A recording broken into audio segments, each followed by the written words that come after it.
Allô, cher fidèle. Tu aimes vraiment ton chien, mais ça ne fonctionne plus dans ton environnement. Tu aimerais ça qu'il puisse continuer de s'épanouir, mais dans une nouvelle famille. Eh bien, ça tombe bien, c'est exactement ce qu'on fait.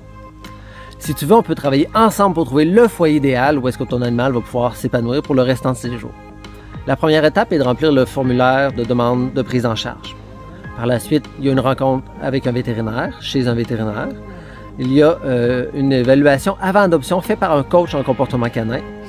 Après, de notre côté, on monte le profil de ton animal, on monte sa fiche, on fait des vidéos qu'on peut mettre sur les réseaux sociaux, on reçoit des demandes, on analyse les demandes et une fois qu'on a trouvé le foyer idéal, la bonne demande, là, il y a une rencontre qui est faite.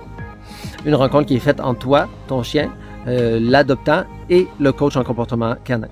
Si, suite à cette rencontre-là, le courant passe et l'adoption se conclut, le coach fait des suivis avec la nouvelle famille pour s'assurer de la bonne introduction de ton chien dans sa nouvelle famille.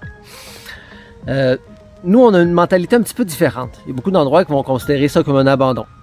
Présentement, à cause de toutes les adoptions qu'il y a eu durant le confinement, les refuges sont pleins et il y a des euthanasies comme jamais.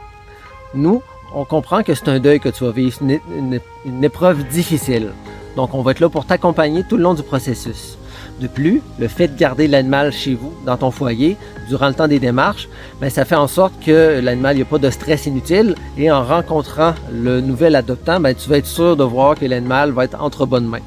Ce qui fait qu'on ne peut pas garantir le nombre de temps que ça va prendre avant qu'on puisse conclure l'adoption parce que c'est pas premier arrivé, premier servi. Nous, ce qu'on veut, c'est s'assurer d'avoir vraiment le bon foyer, le bon endroit pour ton animal. Si jamais ça t'intéresse, ben dans le courriel que je t'ai envoyé, tu auras juste à cliquer ici pour remplir le formulaire et remplir le formulaire.